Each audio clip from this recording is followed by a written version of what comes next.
Peace and blessings. All right. I'm a little older than some of you guys, young crowd, but think back. How many of y'all remember before the age of Barack Obama when they were saying that he couldn't win? America would never vote for a black president. How many of y'all remember that? How many of y'all remember that? Could never be a black president. Right? But when he finally won, they accused him of being what? An immigrant. Show me your birth certificate.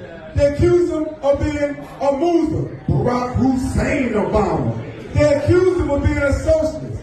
And these were supposed to be attacks, pejoratives that he defended himself from. Now fast forward, we're about to get the real McCoy. We're going to get a Democratic socialist, a Muslim. And the most Zionist town in America, an anti-Zionist, is going to win. Right?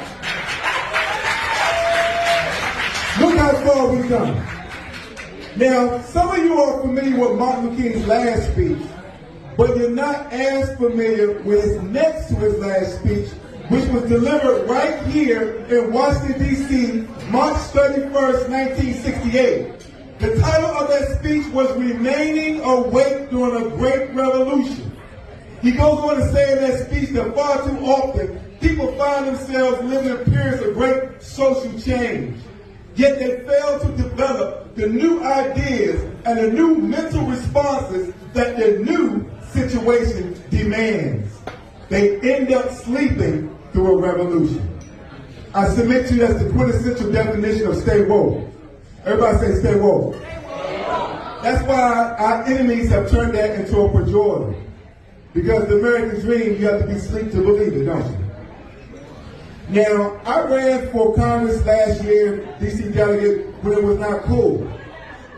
And when I did that, I had an epiphany when I had a meeting with our beloved Congressman L. Norton, and I realized that it was time for her to pass the torch. But I was there in her office to speak to my sweet old Congresswoman to get her to sign on to a ceasefire. And she says to me that she wasn't ready for a ceasefire. She thought it would be premature. And I was like, whoa. That's when I looked up at the ceiling and saw the sky. Because we have to stop, as it was said earlier, supporting our own demise and voting for people just because they're there. We can no longer afford people that's going to maintain the status quo. Did y'all know the Congressional Black Caucus, the majority of them have been bought and sold by AIPAC? The majority of them. Let's give it up for Cori Bush, who stood up to them.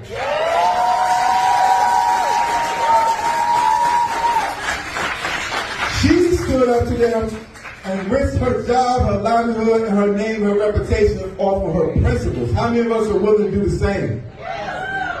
So that's why I ran the first time. But this time I'm running because of her sacrifice and Jamal Bowman's sacrifice and so many others. But we need to realize just how far we've come from Barack Obama to Zohran Mamdani. Are you willing to step outside the Democratic Party if you need to get a campaign that's going to be radical and revolutionary? Can you say revolutionary? Can you say revolutionary? Revolutionary. Can't be scared of it. We are living in revolutionary times, are we not? So I want you to think outside the box. Because everyone that's running for Congress, and there's a whole bunch of them, Wu-Tang Clan is running for Congress in D.C. right now. But I had something to do with that. And because I got more votes than Donald Trump in this city on his best night, I think we can do something about that. And I hope that you remember the name Freeman. Freeman for Congress right here in D.C. And our co-founder, We Act Great on the Council, and our motto is do something. Everybody say do something. Do something. Y'all might have saw former First Lady Michelle Obama. She was biting us when she had to do something speech. That was it. She got it from us. Okay? I take full credit for that. But I want y'all to think about something. Would you be willing to support not paying federal income taxes if we do not have statehood? I know you were scared about that. The revolution don't sound that strong there, right? Because that's what, you got to risk yourself, right? Here's the point I want you to remember. If Donald Trump has weaponized the federal budget to force complacency and capitulation, we should therefore weaponize our federal income taxes because we are not a state. Puerto Rico's not a state, don't pay federal income taxes. Guam is not a state, doesn't pay federal income taxes. DC pays more per capita than anybody else in the country. Is that right? No. Is that right? No. So we're going to do something? And last thing, no one, to my brother Kareem, who spoke eloquently about this issue of affordability, no one in this city should be paying more than 30% of their income in housing plus utilities. Because housing and urban development, the only place a black person get a job in the MAGA administrations, they have a metric for 30% of your housing for cost, for affordability. They do that for your mortgage, they do that for financial funding, but they don't have a requirement. We can make that a law right here in this city. We can make that a law. And last thing I want to leave, I know some of y'all might be football fans, but they are building a stadium in this city that will be completed and the first game will be played in 2030. In 2030. But we do not have a deadline before 2037 before all the lead pipes in this city has been replaced.